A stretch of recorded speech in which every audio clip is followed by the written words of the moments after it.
afternoon. My name is Madam True Crime. And I'm Truecrime Diva. And welcome to True Crime and Wine. Woo! So this is a very special true crime episode or YouTube or whatever you want to call this. But this is a very special one because this is going to be a Halloween themed one. So me and my mom decided this maybe 2 months ago, why don't we do some of our favorite cases that were based on true stories, like urban legends or just random cases. With that being said, today's wine is, go ahead, Mom. Let's see, today's wine is Tiny Umbrellas Pink Moscato. Now, I'm not a Moscato girl per se, but Madam True Crime is. So we're going to let her do the tasting. And this is available at Total Wine. Total Wine, give a shout out to Total Wine. And it's a pretty good wine. I have tried it. A little sweet for my palate, but it's a nice wine, dessert wine. So check it out. This smells good. Oh, this tastes good. This is sweet. This is very, very sweet. All right. Well, we're going to get this little shindig started. Don't forget the candle. Oh, the candle. Be Let's careful. see. Let's see, the candle. Because she bought the candle. Yep, I sure did. The candle, actually, it's the candle I purchased at a local store, Dollar General. Don't sleep on the Dollar General discount stores. And this is Perfect Harvest Cookie, kind of a pumpkinish scent going on there for Halloween. So check that out as well. And it has a nice little scent. It's not overpowering because some people don't like pumpkin or not a fan of the smell. But it has a good little flair going on there. So, flair, get it, candle. So, let's dig in. And as y'all can see, we're into this. So you can see my onesie. We're doing the onesie theme. I am wearing Savage Fenty. Savage Fenty. So shout out to Savage Fenty. Brianna. And I am wearing, Madam True Crime is wearing Stich, because I like Stich. And then look at the hood, y'all. check out the goodie. Oh, do the ears. Come on. Oh, the ears. Oh, the ears. Okay, this is kind of off the Halloween theme, but we're going to kind of... Hey, not off the Halloween theme. At least we dressed up. Okay. But we're going to kind of get into this. All right, let's do it. All right. So, Madam True Crime and myself kind of discussed like Halloween and different cases that occurred sometimes during Halloween, but just having that Halloween theme. And one of my movies that I saw as a kid, and this is kind of going back to my generation, maybe X, probably. There's a movie called The Town That Dreaded Sundown. And this movie came out in 1975. Yes, that generation. And I was a kid. And apparently, the movie spooked me, I ain't gonna lie. And when I got home that night after seeing this movie, I had nightmares. And I thought the killer was outside my window, and I had nightmares, so that's a whole other conversation. However, the movie was based on a true story, loosely. So the movie is based on the Texarkana Moonlight Murders. These were murders that occurred in Arkansas, Texas, between in 1946. And it was the time period of February 22nd and May 3rd of 1946. So it was a 10-week period. It was 4 murders that occurred. Now the murders started February 22nd, as I mentioned, and it was usually with couples who would go to quote-unquote Lover's Lane, and the murderer would attack them, primarily shooting them with a 32 pistol, and one of the other murders he used, the weapon was a 22 rifle. So the first murder that occurred February 22nd was a gentleman by the name of Jimmy Hollis. He was 25, and the victims were fairly young. I didn't realize that in the movie, but in the case, in the actual case, and his girlfriend, Mary Jean Larry, she was only 19. So they were young kids. and they went to the movies, and after the movies they went to Lover's Lane, which is like a secluded area back then in that time period where, you know, the couples would go and have time and spend time together. They would spend time together, all right. So, they did some things. So, allegedly around 10 minutes later after he parked, the time frame was about 11:45 p.m. Okay. There was a man who approached their vehicle. He had a white cloth mask. And as a kid, that's what scared me and spooked me, because he would have a white cloth mask on, the hole would be cut out for his eyes, hole for his nose and mouth, and that was how he covered up himself. And he pretty much shot them in the car. So that kind of set off a little, what do you call it? A little scare in that local town, in that community. And it also looked like she was sexually assaulted as well, which wasn't depicted in the movie. So sometimes movies in real life, as we know, the movies can kind of put some little bit of twist to it. But I found that pretty fascinating, if you will.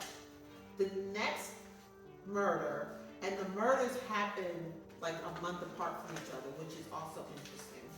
The next one didn't occur until April 14th, and that was a double murder. And this murder happened at around 1:30 a.m., and this was on a Sunday, April 14th. Again, this was a young couple, Paul Martin, he was 17, and Betty Jo Booker, and she was only 15. And they were coming from a musical performance, it looks like from the local town earlier that evening, and they were also shot to death in their vehicle. And where they were parked at it was like a northern edge of a road called North Park Road, a secluded area.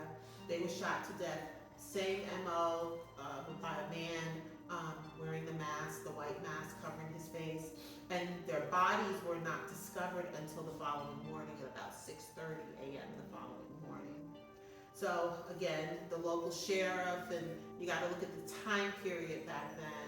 They would have their press conferences and share what information they had about the killings with the people, and it really caused a big, big scare in the town. It's a small town, and people just started getting, you know, crazy scared, like what the heck is going on. So fast forward, the next murder occurred, and I believe this was the final murder, and that was in May 11th. There was another couple by the name of Katie Starks, and she was in Lover's Lane with her boyfriend. I didn't mention who her boyfriend's name was, but it was the same MO.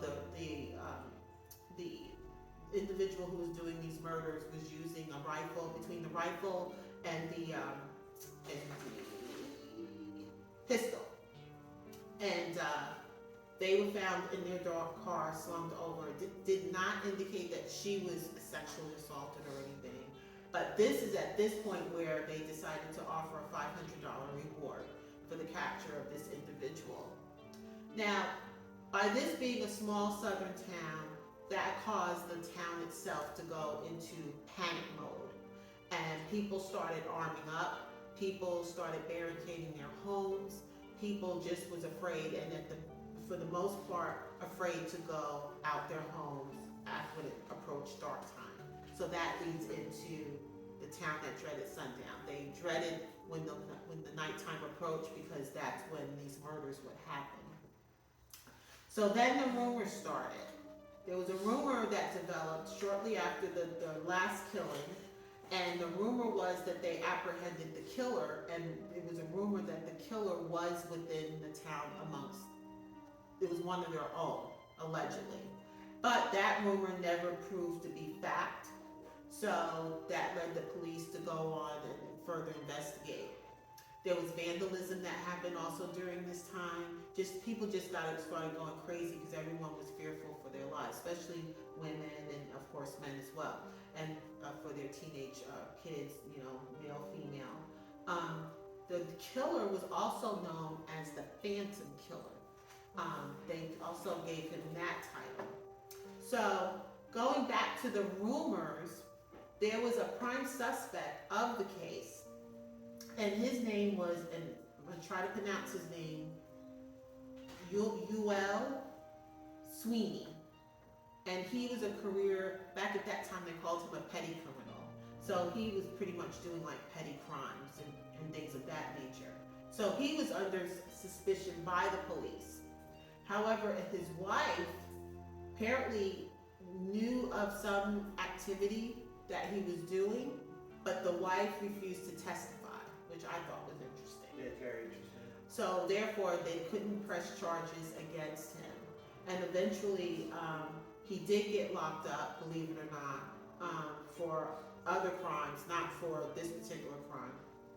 And if I remember correctly, I found the year he passed away, and the year he passed away, I believe, was in the early 90s, allegedly.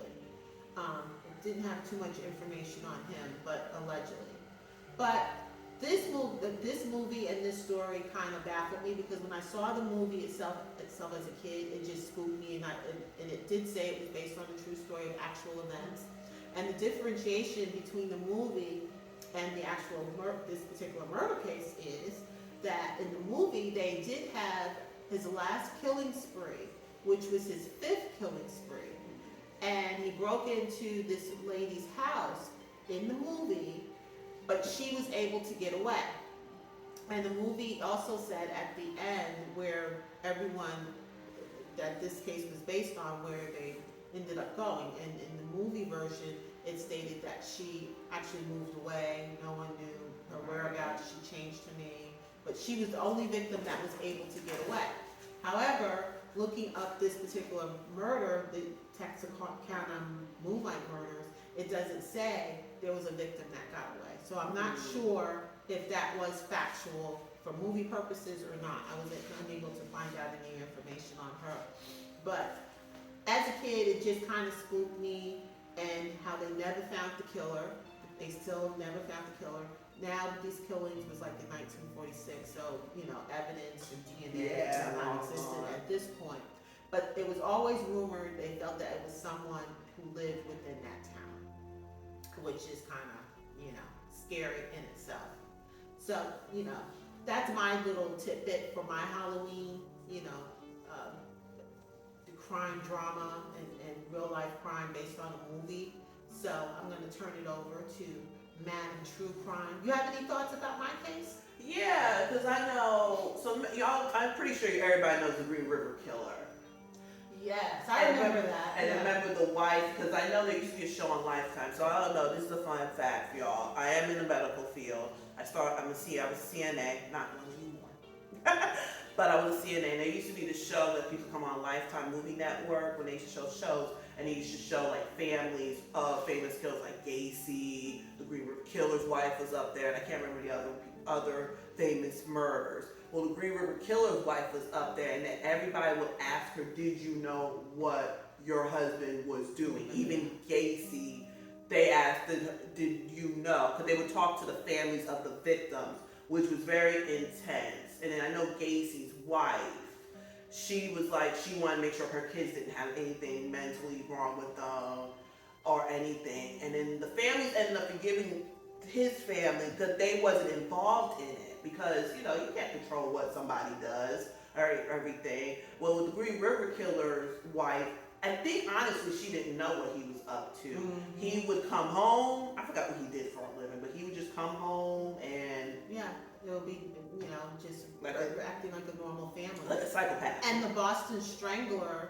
not getting off subject, was very similar. I believe the Boston Strangler was married as well. They all and they had normal lives, but people's mental state, especially back in these time periods. But the Green River Killer, that was within the last couple of decades, so and all that's that. More recent. And there is a Lifetime movie. I remember years ago when I was in high school. Remember, because they did a movie on it. It was like in 2 parts. Yes, because they talked about the investigators. Yes. the investigator, the lead detective on that case, and he was determined. It was very challenging case. Yeah. Look that up too. Well, and then there's another show. I practically live on Investigation Discovery, but Who the Bleep Did I Marry?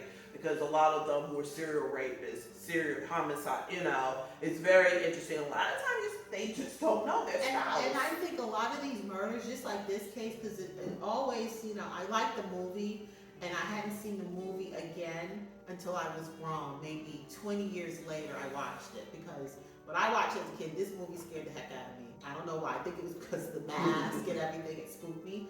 But when I watched it as I was grown, and I was like, wow, how many of these killings, I believe they were living amongst their town. You'd be surprised. Regular people that you know who they are. Mm-hmm. And, when they live amongst the town, they live amongst you, they know people's whereabouts, especially a small community such as this one. Mm-hmm. Everybody knows everybody. Yep. Everybody knows their habits, their routine. So it's very easily, my question is why? I mean, why? Yeah, sometimes you wonder. You want to get in that mental state. Because sometimes there'll be targets, like, okay, they're targeting a specific people or group of people. Right. Make it make sense. Sensible. I mean, it doesn't make sense, but make it make sense in their mind. Even with the Zodiac killer, because I'm doing a paper on true crime, like certain murders, would it be able to be solved in this decade in time? Right. I'm doing the Zodiac killer, Black Dahlia, and another one is a German case that happened in the 1920s. Don't even get me started. I can't even pronounce the name, so I'm not even going to try. But a family was murdered, and they still don't know who done it. And back in that time period, evidence gets compromised. They're not as careful as they are now in today's time. And now you got social media. That's right. So it makes a big difference. But with the Zodiac killers, I didn't know his victims were young. Mm-hmm. Same situation. They were on Lover's Lane in a secluded area to get away from adults, if y'all know what I mean. And what he was doing, he or she, I'm not going to discriminate, you never know, what they were doing. So, yeah. That's a good one. What? Looking into female serial killers. See, female serial killers, a tactic. I could find some serial. That would be interesting. Because people talk about Bonnie and Clyde, but I said Bonnie and Clyde were different. I mean, if y'all want me to do, I can do a short on Bonnie and Clyde. If y'all want me to do a psychological, that's another conversation. But yeah, we could look into some female serial killers. Like, what was that movie, Monster, with Christina Ricci, the first female on death? Yeah. But you see, that was another one. Yeah. Because she was another one, and remember the one, that old one, that the first female, who played her? It came out in the 1940s, and she was the first female to be ejected in the. Oh, the gas chamber. Because Susan Haywood. Now this is going way back, people. Susan Haywood played her, the first female to be put to death by the gas chamber. I think her name was Barbara Graham. Yes. I believe it was Barbara Graham. That was interesting because she was involved with a gangster, if I'm not mistaken. Yeah. Because I saw that. So when you work with, like I said, I was a CNA, and they practice. I work with older people. I work with people with disability, different kinds of people, but my main job is work with the elderly, which is nothing wrong with, but they practically live on TCM. So yes, I do know what movie. I just can't think of the movie name, but yeah, I think, what was her name? Barbara Graham. Yeah, Barbara Graham. I think her name was. I believe, don't quote me. I think that was her. I have to look it up. It's the same case. Because if you type it into Google, her name pops up, and then who played her. But yeah. Well, I thank you I just wanted to just share my little tidbit of my little story of what spooked me for our Halloween theme. Ooh. So we're going to turn it over here to Madam True Crime. And what you got for us? So I did the urban legends, and I had to go through some of my stuff to see what urban legends, because you got different ones. And one that always stuck out to me was, I remember as a kid, I don't know if y'all remember Scary Stories to Tell in the Dark, and if not, look at the picture above my head. Y'all know what book I'm talking about. Because every time I was a kid in elementary school, it was always checked out because everybody loved the stories.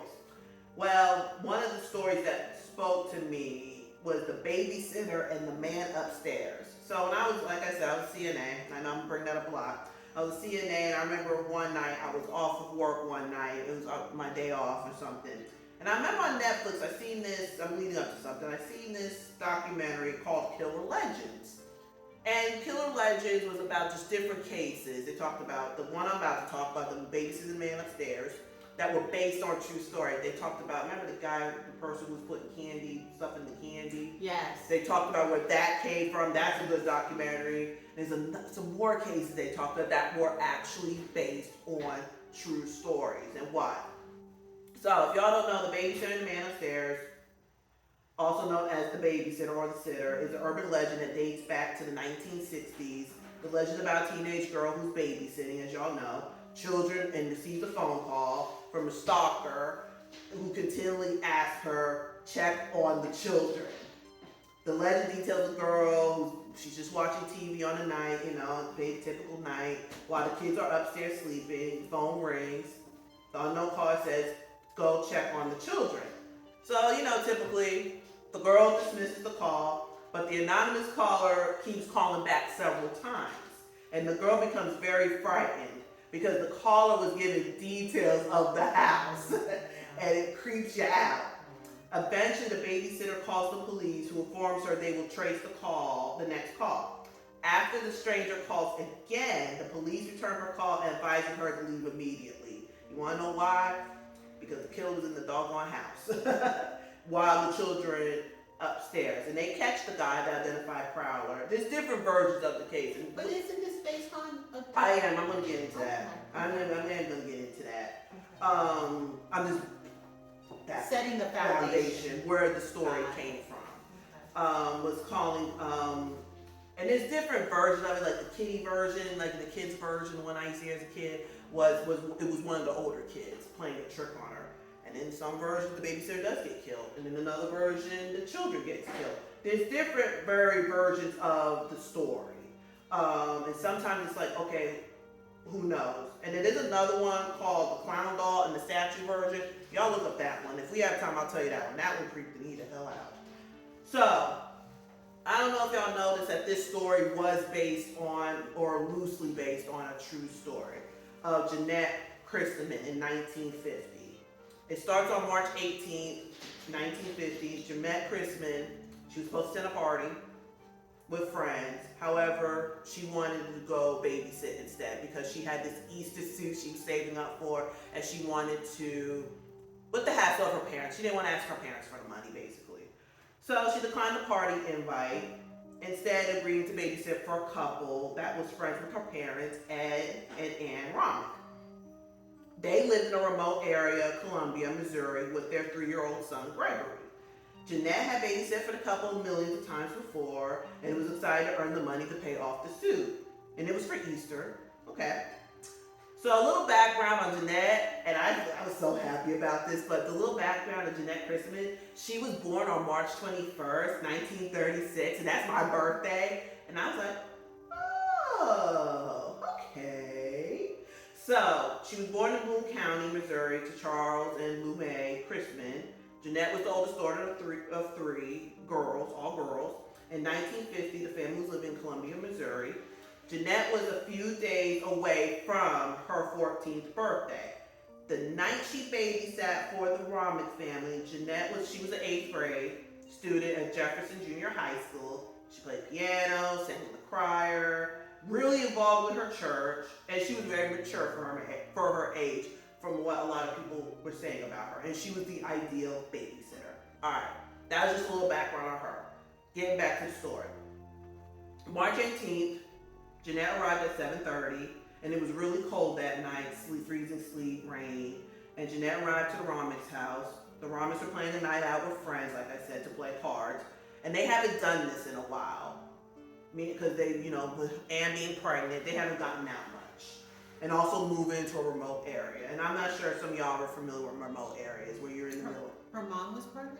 Anne was pregnant, the couple she was babysitting. Okay. She was babysitting for the couple. Got it. Okay. And they haven't been out in a while before. Got it. So, anything was fine. So Anne explained to Jeanette that Gregory was already asleep, the baby. So it should be a relatively quiet night for Jeanette. Ed showed Jeanette how to load and unload fire a shotgun that the couple kept near the back door for security. The couple advised Jeanette that if someone knocked on the door, she should turn on the porch light and should only open the door for someone she knows.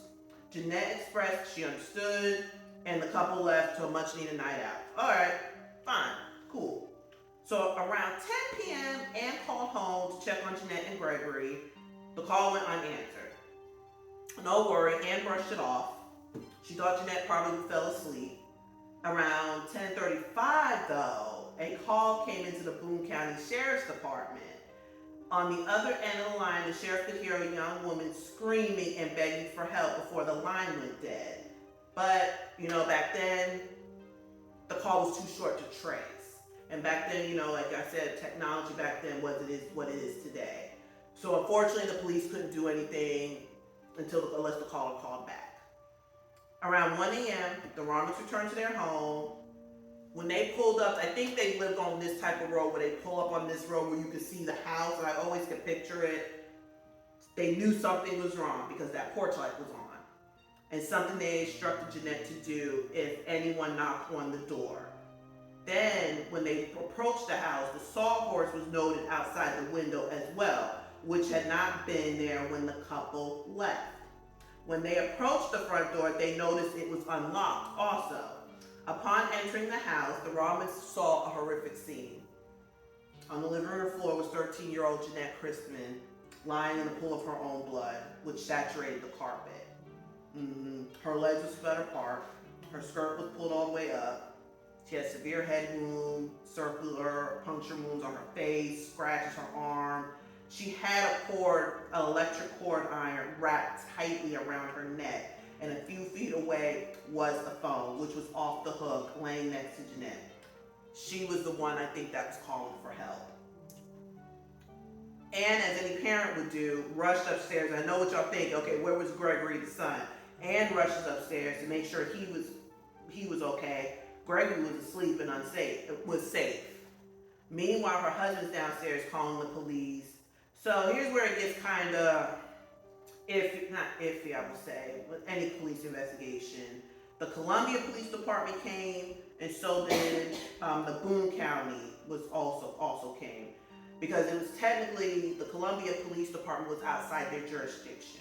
So once the two cops came, police came, and detectives came, they started their own investigation.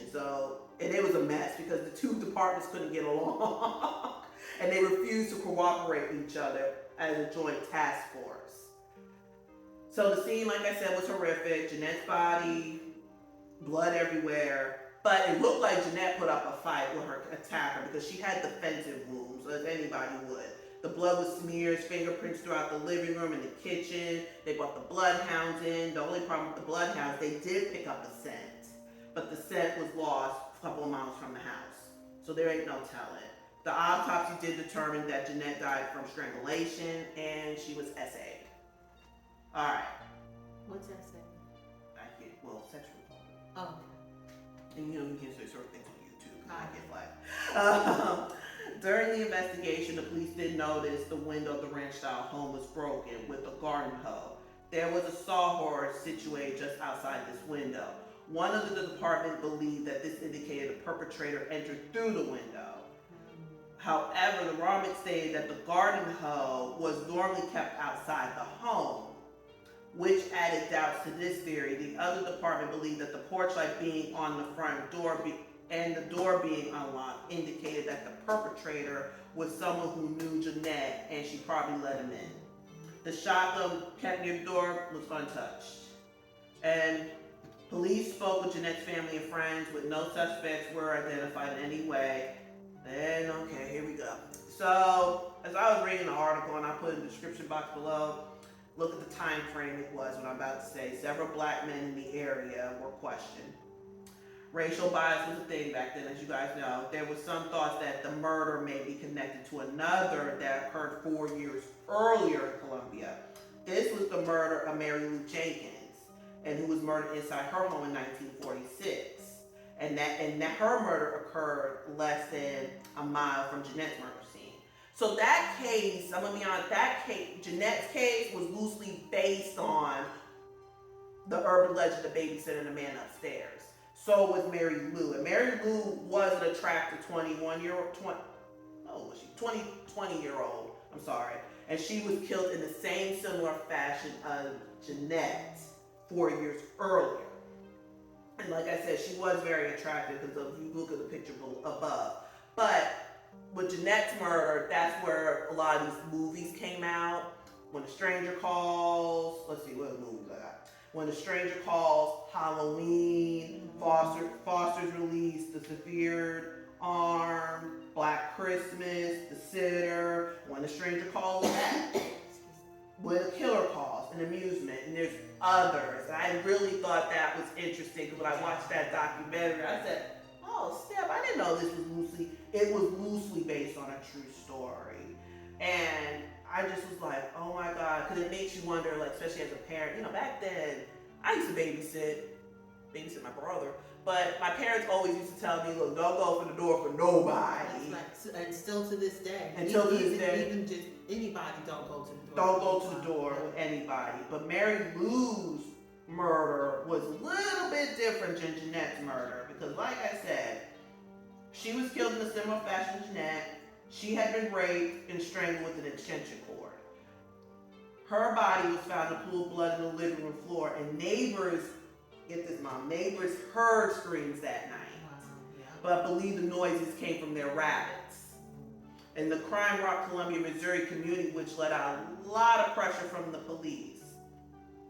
So weeks before Mary Lou's murder, Floyd Cochran shot his wife, May, in the shoulder and neck with a 12-gauge shotgun.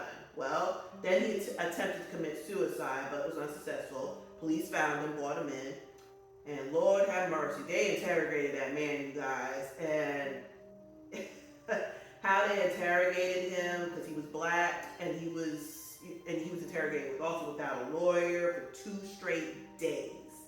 Meanwhile, the police station had a mob formed ready to lynch the black man accused of raping and murdering the white girl, I'll say it.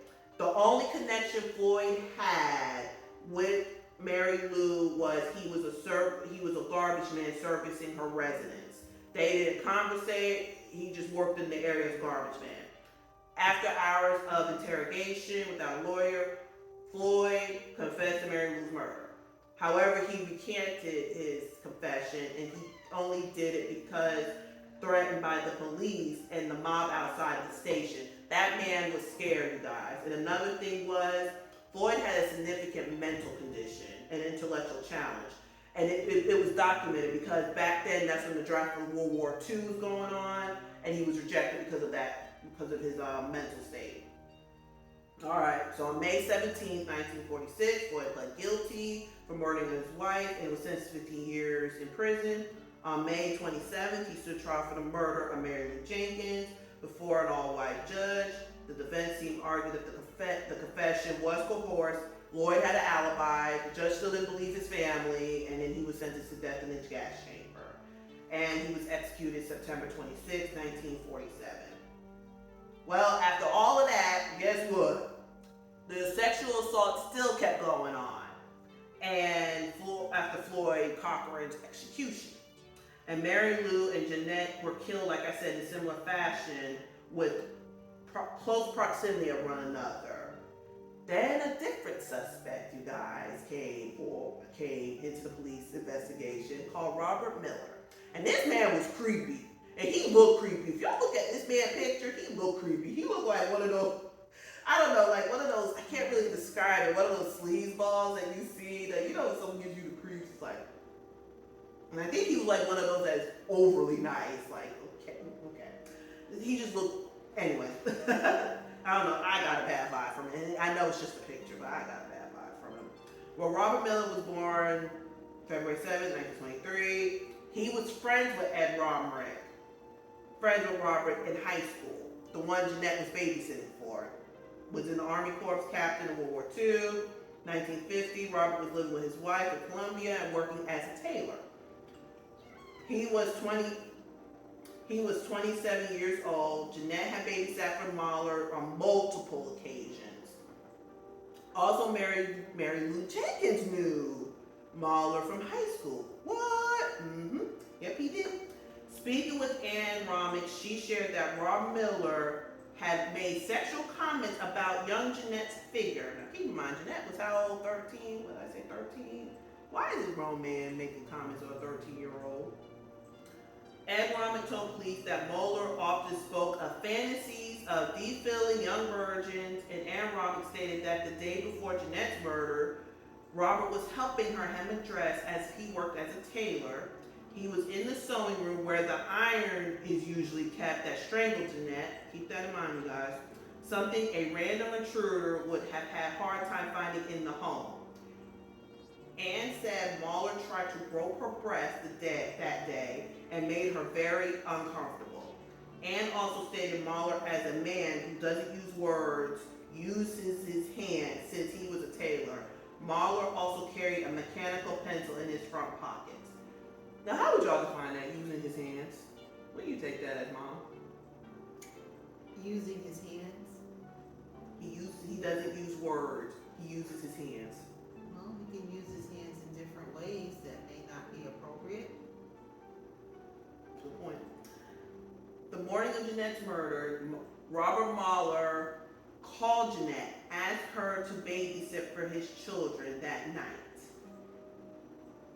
Hence, Hen and his wife were attending the same card game as Mr. and Mrs. Romick. She declined, explaining she was already babysitting for the Romers. So this is my theory, and I'm going to wrap this up. This is my theory.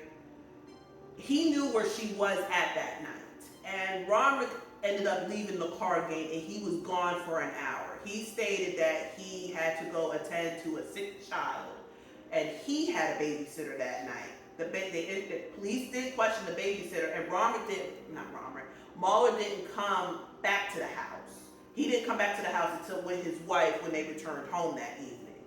So I'm like, okay, dude, where'd you go? And then Mahler ended up calling Ed Romick and saying, hey man, pretty much, I'm gonna say probably how this conversation goes. Hey man, I'm sorry how it went, I'm sorry what happened. He even noted, had details of the crime scene. And it was like, and Ed was like, okay, how did he know that? Because Jeanette's murder wasn't even made public yet. So it's like, how did you know that? Then Miller had details of the crime, like maybe the perpetrator didn't use the window, maybe he decided to use the front door and said, hey, I need to get some poker chips for the game. And then Jeanette, it had to be somebody Jeanette knew. I think she knew somebody. I think she's somebody she knew. And then she let him in, probably didn't say no harm and all that.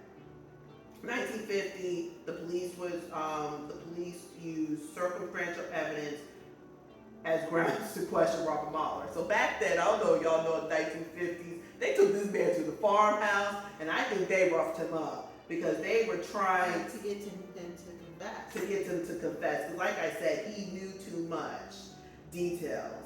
And without a lawyer, Mahler was questioned all night. Mahler was brought in for a polygraph examination. He passed a lie detector, which indicated he was not involved in the crime. But testing determined that his mechanical pencil was consistent with the circular wounds found on Jeanette. It is unclear if Mahler's foot and fingerprints were compared to those at the scene. So they never even tested Mahler's fingerprints to see if it was, if it was compatible at the scene. Grand jury confirmed that, but the jury felt there was insignificant evidence to charge Mahler with Jeanette's murder. Then Mahler ended up suing the police department for $300,000, which was a lot of money at the time. Because he felt like he was defamation of character and violation of his civil rights. Police claimed we did not get a warrant because of the public notoriety and embarrassment that they may have resulted. And this was published in Canada starting in 1952. Mahler lost his lawsuit. So after everything is said and done, I'm going to conclude this. After everything was said and done, Mahler ended up relocating his family to the West Coast, and Robert Mahler was never charged in the murder of Jeanette Christman, and detectives refused to admit they likely convicted the wrong man in the case of Mary Lou Jenkins. It is quite possible, they think it's quite possible that Robert Mahler killed them both, which I do too. And I know I always say we're a biased channel, we look at both sides. Well, I think the man did. Robert Marley, he did die in 2006 in California at the age of 83. The Rawlins family also moved away. They were unable to continue their lives in the shadow of such a tragedy. Ann died in 1980, and so did Ed died in 2016, which was only a couple years ago if you think about it. Ed obituary lists all 4 children. Gregory survives and lives in Alaska. Jeanette was buried on her 14th birthday wearing the burgundy suit she bought for Easter. Jeanette's family remained in Colombia, where her mom died in 74. Her dad died in 1974, and her mother died in 2009. Jeanette's sister survived. Jeanette's murder, I think Jeanette's sisters are still alive, or they never specified if any of, that any of the sisters lived, but they said Jeanette's sisters survived. Jeanette's murder had never been solved, and it's a 73-year-old cold case, and that's where the urban legend comes from, which I really thought, and as y'all can see, I'm very, very passionate about this case, because I think it's just very, very interesting, and it leaves you wondering with some of the, everything going on, especially nowadays. You don't see too many babysitters though. No, the babysitting generation is gone. But I will say a lot of these movie, the cult classics as they used to call them. It's funny that the creators and producers and people in Hollywood get these stories from somewhere. The Friday the 13th, and for people who were old enough to know that one, and they made so many. I've heard that was loosely based on something, an actual event, but Hollywood will kind of do their little tweaking to it. But it's just funny. But one thing I will say, looking at cases like that case and others, how they rush to try to find the perp, as they used to refer to them back then, and just to solve the case. And they don't do it, and maybe they didn't have the tools, or I'll even say the education that we have now, to do it the right way. And it's just unfortunate enough, certain ethnic groups were targeted to solve these cases, and they were innocent men. Exactly. And the tactics that they use to interrogate them, so they will force a confession, and that's a whole other. That's a whole other different subject. But that was what was going on. So like a lot of these serial killers, as we mentioned, the Boston Strangler, and there's so many. There's so many serial killers. That's why I think we doubt, do they actually have the right person? It's like the Kitty. I don't know if y'all ever, when y'all get a chance to look at the Kitty Genovese case, because they convicted that. Yeah. They convicted an African American man, and everybody in that case is another one that always bothered me too, because I don't think he did it. And y'all, I'm not gonna give the case away, because I'm gonna give you this much. That's where the mind your own business thing came about. We should do that case. Maybe next year we'll do that case. Well. Yeah. In that case, actually, her murder actually occurred not far from where I lived in Queens, New York. And it was very, very high profile back then. And every year of her murder anniversary, they used to reflect on it every year for quite some time. Yeah. Of course, they stopped. But that one goes down in history because, agreed, they thought they had the killer. Everything was sealed and done, and then something popped up where, and we can get into that one, where now they were questioning, did they actually convict the right killer? After they got some evidence years later. Because her case is known as, what is it called? The scream no one heard, or what would they call it? There is a saying, when the neighbors, just to briefly talk about that case for a minute, she was coming home from work and she was attacked. She made it to her building door. She made it inside because the person was following her home, and she was coming home late at night from Queens, New York. I believe she worked in a bar, so she was coming home like in the wee hours of the morning, 1:30 or so. She was able to make it inside her building into the door where the perp followed her and killed her. The whole thing about it is, if anyone who's on our team, on our channel is familiar with New York has this massive apartment buildings, and people heard her scream. Lights were on in some of the apartment windows. Some people's lights were on and then shut it off, so they won't be seen looking out the window. That's kind of a New York thing back then. And unfortunately, when the police and detectives came around the next day, when her body was discovered, nobody saw anything. Yeah. So they said. Nobody knew nothing. Nobody saw anything. And interesting, they made a movie about that case as well. There's a lot of literature. I think we should do that one for sure. And one interesting thing about that case, a lot of people who did witness the murder, and there was, I forgot how many neighbors, but there were several neighbors who actually, they moved out of the building. They did. They actually moved immediately out of the building. But I don't know what happened to the building after that. not I don't know if it's sure. still standing. It may be probably just, reconstructed and everything. But I know a lot of the people who witnessed, because that's probably guilt. When they found out, the police found out that possibly if someone had intervened, called the police or something, or even opened up your window and screamed, he might have ran off once he noticed that people were watching. It could have saved her life. You never will know. Y'all guys watch A Crime to Remember, because they do the Kitty Genovese case. I forgot what season it is, and they do her case. Because when it comes on, I seen it, I was like, oh, snap. And then they talked about the murder and all that. Well, this was a good one. I think I stayed with the Halloween theme and just murders that we find fascinating. We shared each other's, I shared mine from a kid. Like I said, I was spooked, the town that dreaded sundown. And by the way, it's still out. You can watch it. It's on streaming. So check it out. I mean, it's from 1975, but it's a good story. A lot of history there as well. And if you like crime junkies and cult classics and things like that, there's another one that spooked me. And I was torn between doing this one. I shared this with Madam True Crime. The Night of the Living Dead. Yeah. And that's a cult classic. That is a cult classic. From 1968. My generation, even though I'm not going to share my age. But most people, hopefully, who watch our channel remember that one.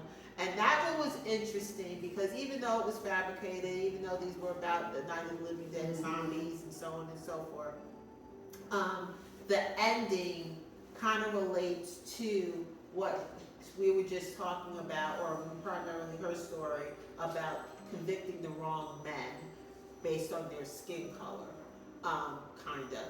And in that particular movie, well, I won't give it away, because most people who've watched it kind of know what happens at the end, but I think it kind of touched on what Madam True Crime shared with her case. So check out that movie, Night of the Living Dead, and I believe that's also on streaming.